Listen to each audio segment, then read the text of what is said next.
നമ്മളെപ്പോഴും അവർക്കിഷ്ടമില്ലാത്തതും അവർക്ക് താല്പര്യമില്ലാത്തതും പറയാൻ ശ്രമിക്കുമ്പോൾ അവർ നമ്മോട് സംസാരിക്കാതിരിക്കും. എല്ലാതും സംസാരിക്കാൻ സുഹൃത്തുക്കൾ, വെറും ദീന് മാത്രമല്ല, അവൻ്റെ പഠനത്തിലും അവൻ്റെ ഭൗതിക കാര്യങ്ങളിലും അവൻ്റെ താല്പര്യങ്ങളിലും അവൻ്റെ വിനോദങ്ങളും എല്ലാം വാപ്പയുടെ വിഷയമാകണം, ഉമ്മയുടെ വിഷയമാകണം.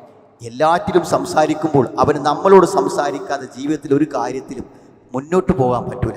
അങ്ങനത്തെ ഒരു ആശയവിനിമയം നടക്കണം. മക്കളോട് ആശയവിനിമയം നടത്തണം എന്നുള്ളത് ഖുർആനിൻ്റെ കൽപ്പനയാണ്.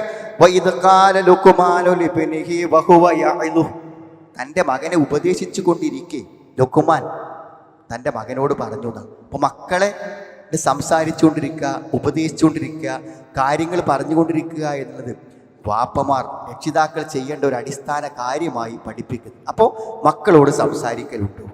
ഉണ്ടെന്ന് നമുക്ക് നിർഭയത്വം പറയാൻ പറ്റുന്നുവെങ്കിൽ നമ്മുടെ മക്കൾ ഇപ്പോൾ നമ്മുടെ കൺട്രോളിലാണ്.